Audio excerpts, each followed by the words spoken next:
Shalom Bapak Ibu semua, selamat pagi. Selamat kita berjumpa kembali dalam ibadah online. Karena situasi yang tidak memungkinkan kita untuk berkumpul kembali di gereja, oleh sebab itu kita akan bersama-sama ibadah online hari ini. Dan saya percaya Bapak Ibu semua, dimanapun kita berada, ketika hati kita sungguh-sungguh di hadapan Tuhan, hati kita haus akan mencari Tuhan, saya percaya Roh Kudus tidak terbatas ruang dan waktu, Dia akan melawat setiap kita. Mari kita siapkan hati kita bersama-sama akan menyembah Dia sebelum kita mendengarkan firman Tuhan. Terima kasih Tuhan Yesus. Oleh karena kemurahan Tuhan ku ada sampai hari ini. Oleh karena kebaikan Tuhan janji-Mu terjadi bagiku, ku sembah Kau Tuhan, ku mengangkat tanganku, namanya Kau ajaib bagiku, amin. Ku sembah Kau Tuhan, ku mengangkat wajahku, selamanya Kau hebat bagiku. Mari bersama-sama katakan,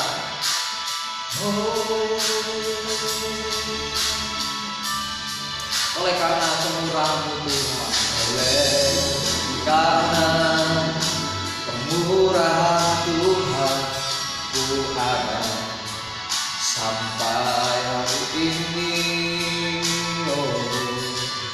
Oleh karena kebaikan Tuhan janji-Mu terjadi bagiku, ku sembah Kau Tuhan, ku mengangkat tanganku, selamanya Kau hebat bagiku, amin. Ku sembah Kau Tuhan, ku mengangkat wajahku, selamanya Kau ajaib bagiku.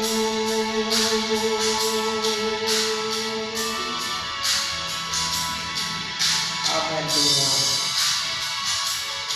Ya Yesus, terima kasih Bapa di surga. Kami mengucap syukur Tuhan, oleh karena kebaikan-Mu. Kami tahu Tuhan setiap apa yang terjadi dalam hidup kami. Kami tahu ada maksud dan rencana Tuhan. Tuhan, hari ini kami siapkan hati kami siapkan pikiran kami untuk dengar firman-Mu. Kami butuh firman-Mu Tuhan. Berbicaralah Engkau di tengah-tengah setiap kami Tuhan Yesus. Allah Roh Kudus, Engkau yang tidak terbatas ruang dan waktu, Engkau yang akan berkarya dalam setiap kehidupan kami. Tuhan, kami tidak ingin setiap masalah yang kami hadapi menjauhkan kami dari Tuhan. Yang kami rindukan, apapun yang terjadi dalam setiap kehidupan kami tidak mengubah siapa Engkau dalam hidup kami. Engkau tetaplah Allah yang hidup. Engkau tetaplah Allah sumber pengharapan kami, sumber kekuatan dalam setiap kehidupan kami Tuhan. Bapa di sorga, kuasai setiap kami di rumah kami masing-masing. Kami siapkan hati kami untuk ditabur firman-Mu. Di dalam nama Yesus kami berdoa dan mengucap syukur. Haleluya. Amin. Oke Bapak Ibu semua, puji Tuhan. Hari ini kita akan belajar bersama-sama bagaimana kemurahan Tuhan itu selalu ada dalam setiap kehidupan kita. Mungkin kita akhir-akhir ini mengalami hal-hal yang tidak enak Bapak Ibu semua ya, hal-hal yang tidak menyenangkan bagi setiap kita. Namun dari peristiwa itu kita dapat belajar bahwa segala sesuatu ada dalam kendali Tuhan. Segala sesuatu ada dalam genggaman Tuhan. Oleh sebab itu firman Tuhan katakan tidak ada yang dapat memisahkan kita dari kasih Tuhan. Hari ini kita akan belajar bagaimana seorang yang luar biasa mengalami penderitaan dalam hidupnya. Dia adalah orang yang saleh, dia adalah orang yang takut akan Tuhan. Bahkan firman Tuhan berkata dia adalah orang yang menjauhi kejahatan. Namun begitu dahsyat peristiwa yang terjadi dalam kehidupannya, dia mengalami kehilangan begitu banyak hal-hal yang berharga dalam hidupnya. Namun satu hal yang menarik dari kisah seorang ini, dia tidak pernah menyalahkan Tuhan. Kata-katanya selalu mengagungkan nama Tuhan. Dan hari ini mari kita akan belajar bersama-sama dari tokoh Alkitab yang luar biasa ini. Mari kita buka Alkitab kita di dalam kitab Ayub. Kita buka Alkitab kita di dalam kitab Ayub, Bapak Ibu semua. Pasal yang pertama.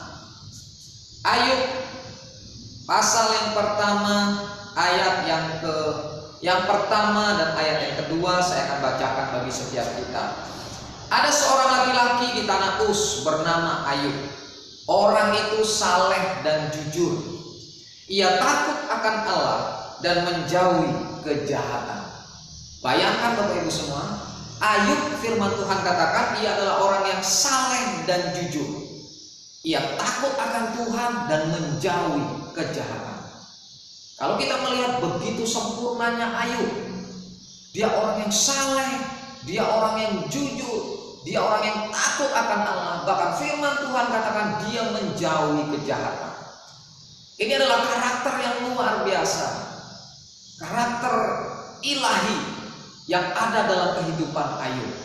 Ayub adalah orang salah satu contoh di Alkitab yang begitu menyenangkan hati Tuhan.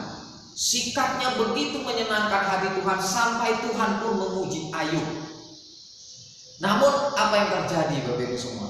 Kita lihat ayat selanjutnya. Ia mendapat 7 anak laki-laki dan 3 anak perempuan.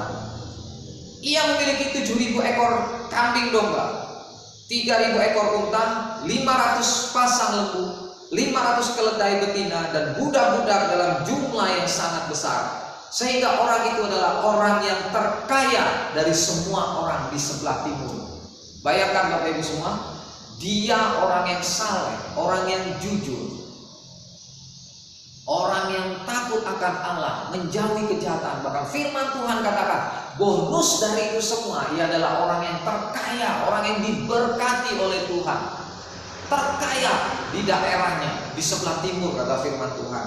Namun suatu ketika Bapak Ibu semua, dalam satu hari, kalau Bapak Ibu semua bisa baca nanti ayat-ayat selanjutnya, dalam tempo satu hari Bapak Ibu semua, Ayub kehilangan segalanya. Kambing dombanya habis ludes, untanya habis ludes, dia dirampok. Bahkan firman Tuhan katakan, kalau Bapak Ibu semua baca nanti di pasal yang pertama ayat yang ke-13 mulai nanti, Bapak Ibu semua bisa baca, penderitaan Ayub itu sangat mengerikan. Bahkan hartanya disambar petir Bapak Ibu semua. Orang-orang yang ikut menjaga pun disambar petir. Begitu dahsyat yang terjadi dalam kehidupan Ayub Bapak Ibu semua. Begitu luar biasa. Baru saja dia mendengar kehilangan onta, tiba-tiba ada lagi orang datang. Dia mendengar lagi kehilangan lagi kambing dombanya. Tiba-tiba datang lagi orang mengatakan dia kehilangan lagi lembunya. Dan yang terakhir, ketika dia mendengar semua kekayaannya habis, datang seorang dan berkata kepada Ayub, Ayub, 7 anakmu laki-laki dan 3 anakmu perempuan meninggal ketika mereka sedang mengadakan pesta. Mereka tertimpa oleh robohan reruntuhan gedung pada waktu itu. Bayangkan Bapak Ibu semua kondisi Ayub. Mungkin Ayub bisa protes, Tuhan, ketika anakku pesta, begitu takutnya aku akan Engkau Tuhan. Sampai ketika mereka sedang selesai mengadakan pesta, aku datang ke mezbahmu mempersembahkan korban bakaran bagimu, karena aku takut kalau anakku melakukan kesalahan di hadapanmu. Begitu takutnya, begitu hormatnya Ayub terhadap Tuhan. Namun dalam satu hari, Ayub kehilangan segalanya dalam hidupnya. Mungkin dia bisa protes di hadapan Tuhan, Tuhan, aku sudah berkorban, aku sudah melakukan, aku sudah menjauhi kejahatan, tapi kenapa peristiwa ini terjadi dalam hidupku? Bisa saja Ayub berkata seperti itu Bapak Ibu semua. Namun respon Ayub luar biasa. Kalau kita baca Bapak Ibu semua, ayat yang ke-20 mulai. Maka berdirilah Ayub ketika dia mendengar semua kabar itu, lalu mengoyak jubahnya dan mencukur kepalanya, kemudian sujudlah ia dan menyembah. Sujudlah ia dan menyembah, katanya, dengan telanjang aku keluar dari kandungan ibuku, dengan telanjang juga aku akan kembali ke dalamnya. Tuhan yang memberi, Tuhan yang mengambil, terpujilah nama Tuhan. Ayub mengalami penderitaan yang luar biasa dalam hidupnya. Namun ketika dia mendengar semuanya itu dalam hidupnya, dalam satu hari itu, dalam sekejap Ayub mengoyakkan jubahnya, firman Tuhan katakan dia sujud menyembah dan berkata, Tuhan, Engkau yang memberi, Engkau yang mengambil, terpujilah nama Tuhan. Kalau kita renungkan hal ini luar biasa Bapak Ibu semua. Di saat dia mengalami keterpurukan dalam hidupnya, dia tidak menyalahkan Tuhan. Namun kata yang keluar dari lidah mulutnya adalah kata yang memuji nama Tuhan. Dia katakan, terpujilah Tuhan. Apapun yang terjadi dalam hidupku tidak mengubah siapa Engkau Tuhan dalam hidupku. Ini respon Ayub yang luar biasa dalam kehidupannya. Apapun yang terjadi dalam hidupnya, dia tidak mau menyalahkan Tuhan. Dia tahu bahwa Tuhan berdaulat atas hidupnya. Oleh sebab itu dia katakan, Engkau yang memberi Tuhan, Engkau yang mengambil. Kalau boleh saya katakan dengan bahasa kita, Tuhan, hidupku itu hanya milikmu. Apapun yang kupunya itu semua milikmu. Engkau yang memberi, Engkau juga yang berhak untuk mengambil. Terpujilah namamu Tuhan. Ini respon yang luar biasa Bapak Ibu semua. Ayub kehilangan banyak hal, namun dia tidak menyalahkan situasinya.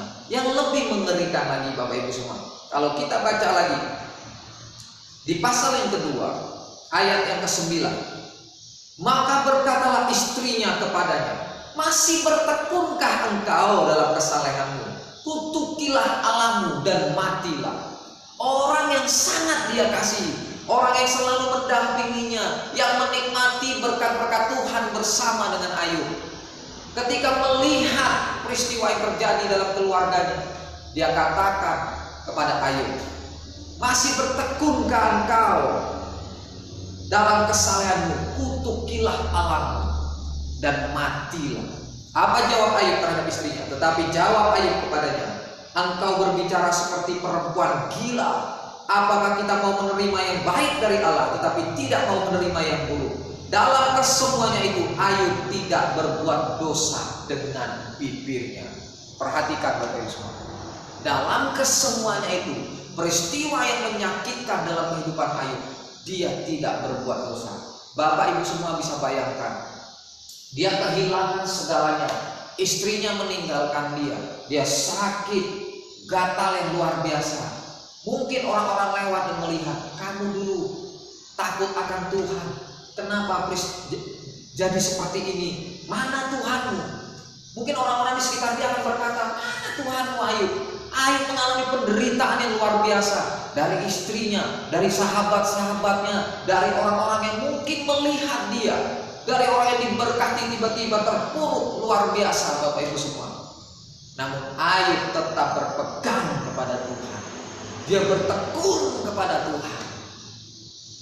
Inilah respon yang luar biasa dari Ayub, yang dia tahu bahwa hidupnya ada di tangan Tuhan. Hidupnya ada di tangan Tuhan. Sehingga ketika dia terus berserah kepada Tuhan, dia terus mengandalkan Tuhan dalam proses perjalanan hidupnya, di saat seperti itulah Tuhan menunjukkan siapa Tuhan sebenarnya kepada Ayub.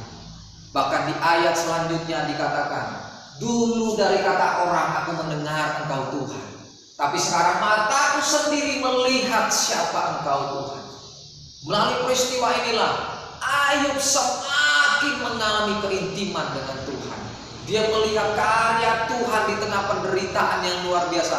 Dia melihat karya Tuhan yang luar biasa. Dia tidak mendengar setiap kata-kata orang yang ada, yang berkata tentang mungkin hal-hal negatif tentang dia.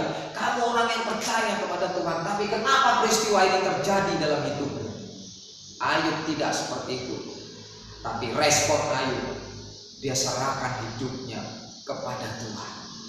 Bapak Ibu semua, apa yang Bapak Ibu semua alami akhir-akhir ini? Penderitaan kah? Omongan orang kah? Kita tahu sekarang gereja kita, saya melihat banyak yang berbicara tentang hal-hal negatif tentang gereja kita baru-baru ini karena suatu peristiwa. Namun percayalah Bapak Ibu semua, jangan dengar perkataan-perkataan seperti itu. Jangan habiskan waktu kita untuk memikirkan hal-hal seperti itu. Tapi habiskanlah waktu kita untuk bersekutu dengan Tuhan. Saya melihat Bapak Ibu semua, saya merenungkan. Ketika saya merenungkan Tuhan, saya berkata kepada Tuhan, kenapa orang-orang seperti ini yang mengalami hal-hal seperti itu, yang takut akan Engkau, banyak berbuat baik kepada sesama, menjadi berkat kepada sesama. Waktu saya berdoa Bapak Ibu semua, Tuhan bilang, kau lihat anakku Ayub.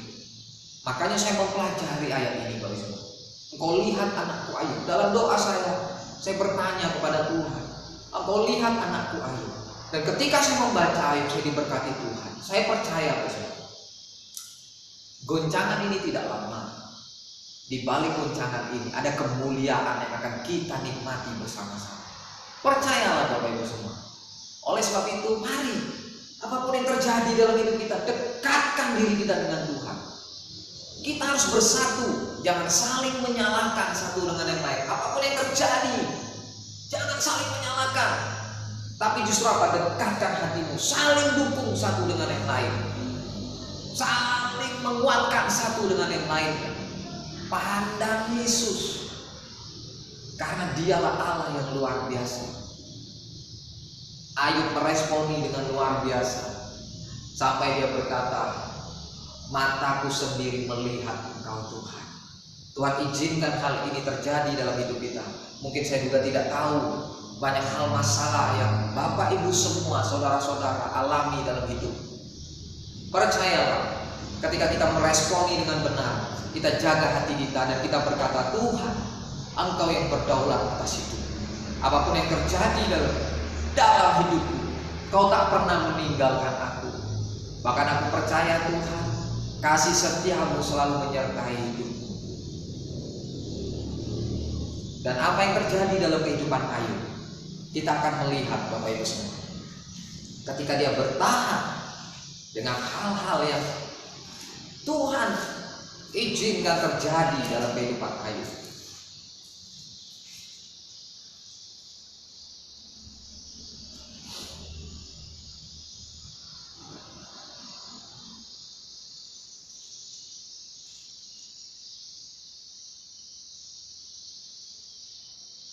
Ayat yang ke-10, Ayub 42, ayat yang ke-10. Ayub 42, ayat yang ke-10.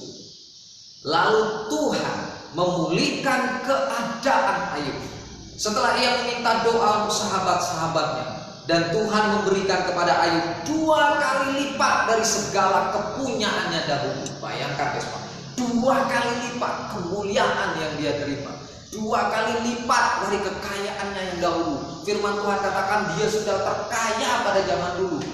Dan ending dari kisah Ayub, proses yang dia alami, Tuhan berikan 2 kali lipat lagi Bapak Ibu. Ini hal yang luar biasa. Firman Tuhan katakan, kemudian Ayub melahirkan lagi anak-anak. Dan firman Tuhan katakan, anak-anaknya adalah anak-anak yang tercantik di daerah situ. Nah, Bapak Ibu semua, ingat janji Tuhan. Apa yang terjadi dalam hidup kita, apapun itu, jangan sampai menjauhkan hati kita dari Tuhan. Jangan sampai keluar dari lidah mulut kita persungguhan, menyalahkan Tuhan. Saya mau katakan bagi setiap kita, apapun yang terjadi dalam hidup kita tidak mengubah siapa Tuhan dalam hidup kita. Mari, ketika Yesus mengalami goncangan, Lalu dia pergi ke Taman Getsemani. Dia mengajak ketiga muridnya yang terdekat dengan dia untuk bersama-sama dengan dia. Artinya apa? Ketika ada seseorang dari antara kita yang sedang mengalami tekanan yang berat dalam hidupnya, mari dukung Bapak Ibu semua. Dukung, beri kekuatan. Kita adalah satu tubuh. Satu tubuh. Kita adalah satu tubuh. Ketika ada satu yang sakit, kita ikut merasakannya. Oleh sebab itu mari eratkan persatuan kita. Saling mendoakan satu dengan yang lain. Rekan-rekan kita, doakan mereka agar Tuhan memulihkan mereka. Bagi setiap kita, berdoa secara pribadi, Tuhan, apapun yang terjadi, aku tidak mau menyalahkan Engkau. Aku mau belajar seperti Ayub yang berserah total terhadap Engkau dan menikmati kemuliaan yang Tuhan beri dalam kehidupan Ayub. Dan ketika kita menyerahkan seluruh hidup kita dalam kehidupan dalam tangan Tuhan, saya percaya firman Tuhan katakan orang-orang yang menanti-nantikan Tuhan mendapat kekuatan baru. Mereka berlari dan tidak menjadi lelah. Mereka berlari tapi tidak menjadi lelah. Ketika kita menanti-nantikan Tuhan, kita mendapat kekuatan yang baru. Oleh sebab itu firman Tuhan juga katakan, segala perkara dapat kutanggung di dalam Dia yang memberi kekuatan kepadaku. Ucapan itu setiap hari dalam hidup kita. Segala perkara dapat kutanggung di dalam Dia yang memberi kekuatan kepadaku. Amin Bapak Ibu semua. Oleh sebab itu renungan yang singkat ini biarlah mengingatkan kita bahwa Tuhan tidak pernah meninggalkan setiap kehidupan kita. Dia selalu ada, tangannya tidak kurang panjang untuk menolong setiap kita. Telinganya tidak kurang tajam untuk mendengar setiap keluh kesah kita, doa kita. Apapun yang kau alami dalam hatimu, datanglah sujudlah menyembah kepada Tuhan. Dia Bapa kita. Sampaikan isi hatimu kepada Bapa di sorga. Dia mendengar dan dia tahu apa yang kau rasakan. Sebab imam besar kita adalah imam besar yang agung, yang turut merasakan setiap apa yang terjadi dalam setiap kehidupan kita. Dan dia juga mengalami hal yang sama ketika dia berada di dunia ini. Oleh sebab itu kita punya Allah yang menjadi teladan bagi setiap kita. Allah yang bertahan sampai pada kesudahannya. Dia mati di kayu salib, memberikan hidupnya agar setiap kita mengalami kemenangan, agar setiap kita mengalami pemulihan hubungan kita dengan Bapa. Allah kita adalah Allah yang luar biasa, Allah yang menjadi teladan, memberi contoh kepada setiap kita. Dia setia sampai mati di kayu salib. Oleh sebab itu Bapak semua, mari dekatkan diri kita kepada Tuhan kita Yesus Kristus. Mari kita berdoa. Bapa di sorga,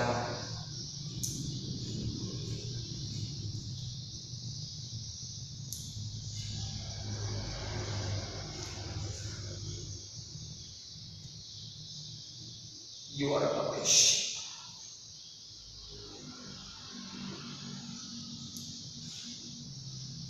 You are a lover. Shikara lover. You are a lover. Shikara lover. Lover. Shikara lover.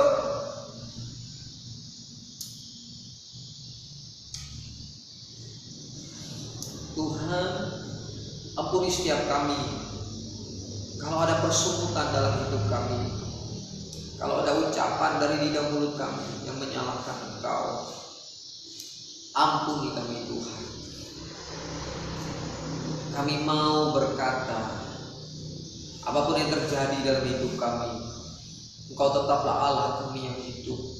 Engkau tetaplah Allah kami yang baik. Engkau tetaplah Allah kami yang luar biasa Tuhan. Tuhan Yesus, kami berdoa Tuhan buat rekan-rekan kami yang mengalami sakit. Bapa, firman-Mu berkata, oleh bilur-bilur darah-Mu Kau memulihkan mereka. Jaga kesehatan kami Tuhan. Lindungi kami Tuhan dimanapun kami berada. Apapun aktivitas kami, kegiatan kami, pekerjaan kami, lindungi kami Tuhan. Kami tahu hidup kami ada di tangan Tuhan. Hidup kami ada di tangan-Mu Tuhan. Hidup kami milik-Mu sepenuhnya Tuhan. You are Allah, Shikara Allah.